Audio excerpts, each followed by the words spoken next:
Hi everybody, this is ecargmura. I'm here to talk about my manga at my Manhwa of 2025. Unlike my book choices, my manga and manhwa reading selections for this year was a lot better.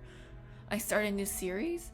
I'm usually the type who normally wants to finish old series before moving on to new ones, but I'm kind of slow, so I decided that life's too short and just decided to read all the manga I wanted to for this year, and I'm glad I did because I was able to curate a top 10 list. I'll be talking about the 10 manga I enjoyed reading this year. By the way, the entries on this list will be titles as well as the volumes I read from that title. For example, if I read ABC and read certain volumes, they're all included in the designated entry, as well as some additional stuff because my enjoyment for that series is the same throughout each read. I'll be going backwards from 10 to 1, so and if you're curious about my reviews, they'll be in the description, or you can just go check out my blog. Alright, 10th place is the case study of Vanitas Volume 3.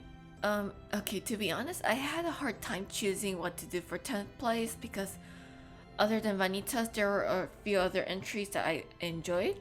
So, I just decided just to put the case study of Vanitas Volume 3 because I'm a bit biased towards Jun Mochizuki's works. But I enjoyed it a lot though. Volume 3 was the part I particularly liked when I watched the anime, because I watched the anime first. It goes through episodes 6 through 8. You get all the good Noah and Vanitas stuff, the heartwarming scenes, and then it transitions to Roland being a total goof. But yeah, this is the only Vanitas volume I read this year, so I need to keep accumulating more.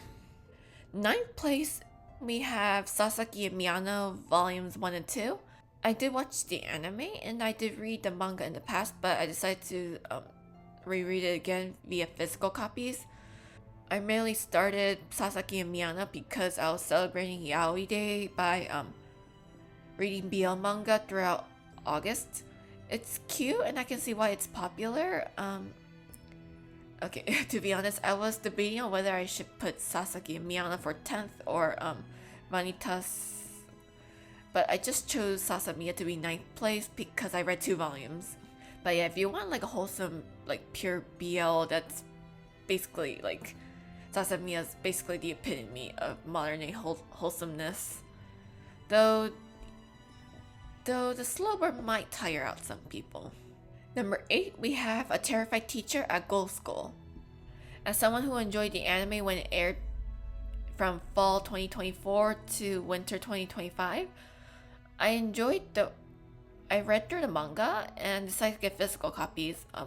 To be honest, I recommend reading the manga over the anime because the anime adaptation just changes a lot and they also take out a lot too, so it's just like sometimes some jokes and some characters might show up and you might not know who they are. But yeah, you have to read through the manga to know who they are and what their deal is. But yeah, if you read my review of the first volume, I detailed some of the stuff that was taken out from the anime. 7th place, we have Tsubasa Reservoir Chronicle Volumes 1 and 2. This is a super old manga created by Clamp. You might know them as the creators of Cardcaptor Sakura and Magic Knight Rayearth. I actually really liked this story when I was a kid, and then I have the physical volume, so I decided to jump onto it. If you're not familiar with TRC, it's basically Kingdom Hearts, but with Clamp titles. I mean, the protagonists of both Kingdom Hearts and Tsubasa Chronicles are both voiced by the same Japanese voice actor, Miyu Irino. But yeah, the protagonist is basically an AU version of Shaoran from Cardcaptor Sakura, who goes on a world-hopping adventure to restore the memories of Princess Sakura, who is an AU version of Sakura from Cardcaptor Sakura. Her memories take form of feathers, and they're accompanied by original characters named Kurogane and Fai, as well as an AU version of Mokona from Magic Knight Rayearth. It's an adventure full of Joy and Sorrow, and I just finished through volume 2 like a week or two ago, and then I'm still not over the ending of the volume because it's like Clam's very good at angst, and it's just like yeah, they just slapped you right in the face, right? And it's only volume 2. There are like 28 volumes. I have volume 3, but like with Shadowrun, I want to like collect all the single volumes and not just collect the omnibuses. So yeah, I'm gonna go on a little journey to collect all the volumes. Wish me luck. Number 6, I have Pandora Hearts Volume 7. If you're like a regular reader of my blog, you know that Pandora Hearts is like my all-time favorite manga series. I'm basically just reading through the physical copies every time like I'm able to buy them. So yeah, so it's just basically me going on a little journey, another journey to finish all the Pandora Hearts volumes from, there are 24 and I'm on 7 right now, so I have 17 more. And to be honest, I'm a little biased towards Pandora Hearts, so I would want it to be in the top 5, but I'm gonna be fair and put it in the top 6. Mainly because I only read 1 volume, and it's a very lay low volume compared to the other bombastic ones from before, so I'm just like, it wouldn't be, I mean, like, my heart, it's in the top 5, but at the same time, I'm just gonna be a bit fair and put in top 6. 5th place, I have Given volumes 1 and 2, as well as the doujinshi backside. Okay, this might be a little cheating, but then again, this is my rule, my list. Though I did enjoy the doujinshi a lot, but I did feel like it wouldn't be fair if I added in like a doujinshi, which is basically like a zine or a zine, into a separate ranking. So I just added it in with the 2 Given volumes I read. But yeah, anyways, I started Given to celebrate Yaoi Day and continued on. Given is probably the most well-known BL in recent times due to the anime adaptation being a huge success. And I was a fan of the manga before the anime aired.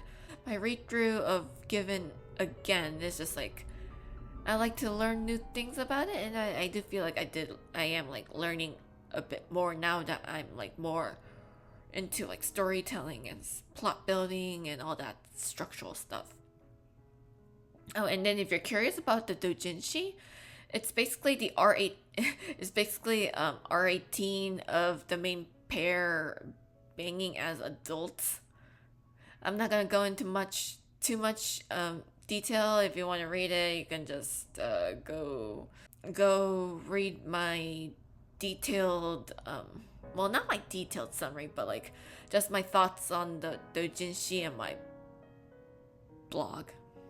But yeah, I enjoyed the doujinshi as much as the first 2 volumes of the main story. And yes, I do have the physical copy of the doujinshi. Alright, number 4, I have Lullaby of the Dawn Volume 1. Lullaby of the Dawn is easily my recent new favorite BL title.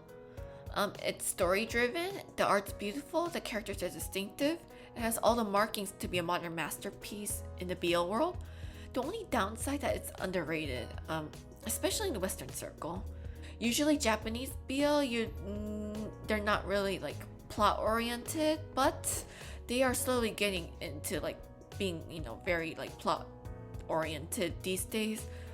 But yeah, like if you want like a manga that has like the same story structural build like Korean BL or like Danmei, then it's Lullaby of the Dawn's basically like kind of like that. And there's also a good amount of plot and romance that you're never unsatisfied. But yeah, I'm still surprised that they haven't announced an anime for it, because it could easily win over like the normie crowd, or like at the same time I kind of get it because it's stigma, but hey, just like it can give really good attention to the genre. I'm just saying. Number 3 is Don't Get Me Wrong, Boss. This is the only manhwa or Korean BL on this list. And it's funny and cute. Like, this is before I wrote my review of the manhwa. This was actually my third time reading through. It's really cute though. Basically, it's a story about a BL author who decides to get a job at this beer company since they were hiring, and then he accidentally sent in his resume, but accidentally sent in an excerpt of his BL novel, and then he did get hired as an intern, but at the same time his boss is slowly getting interested in him because of what he wrote in the in his resume. It's full of it's like rom-com but with BL and it's office setting too, so if you kind of like that, you should hop onto it. And it does not drag, and it has a good amount of chapters from where you're not really like wanting too much. You're not wanting like too much, and it doesn't drag. It's like you're just wishing that the story would end. It's also one of those funny stories where the top doesn't have the personality of school cafeteria pizza. But yeah, both top and bottom are hilarious. So I totally recommend it if you want like a short Korean BL series. Second place is The Secluded Sorcerer Wants a Peaceful Life. My favorite part of being a media reviewer is when I discover stories by chance. I did not expect to find this random BL, but I did, and I'm kind of glad I did because it's really good. It's fantasy BL, but it's not isekai. It's like pure fantasy in a way, but it's not like an overarching big story where like the main character has to like go, find like the demon king and destroy him.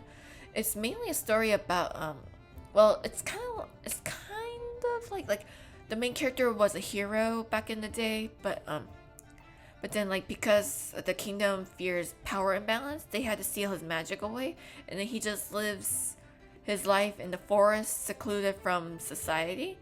And then but the only issue is that because he can't use magic, he still builds up like magic power. And in this story, magic power can only be like magic power can be stored in a person's body, but if you have too much you can die, so he needs to store it. He needs to give it away to other people via like physical contact. And he had several, like he does have a regular like person who did it. He eventually settles on this guy named Theo who shows up later on, and then it's really cute. And I also really like the main character Shagar's design. He has glasses and really long hair, so it kind of makes him look kind of like sultry and like a dumb mommy in a way. But yeah, the only downside is this one character named Lusa who's trash. But yeah, if you want to read it, I totally like it's available digitally through like Manga Plaza. So yeah, I totally recommend you read it. It's a good read. There's only 2 volumes, but it's like very concise. It's like the world building is really good too. So it's just like it doesn't give out too much, but it doesn't give out like too little either. And then first place is Witch Hat Atelier Volume 6, 7, and 8. But yeah, I consider Witch Hat Atelier to be a modern masterpiece because the storytelling is compelling, the world building is concise, and the art's amazing. I read 3 volumes this year, and then it really like dives into like other aspects of the magic world, like having witch society be underwater, to Coco slowly becoming jaded, to a good representation of disability, or like disability in fiction, or like how the disabled tries to function through a world where it's more favorable towards the able-bodied. But yeah, the anime is coming out April 2026, and I'm super excited. I'm definitely reviewing it, and I do want to try making videos of my review of the anime, and if you want to see that, let me know. Like my manga selection for 2025 was actually really good, and I hope that it keeps being better. I hope that 2026 is better than last year. So yeah, let me know what manga or manhwa or danmei you've read this year, and what were your favorites, and let me know. And this was Ecargmura signing out. Have a great day. Bye!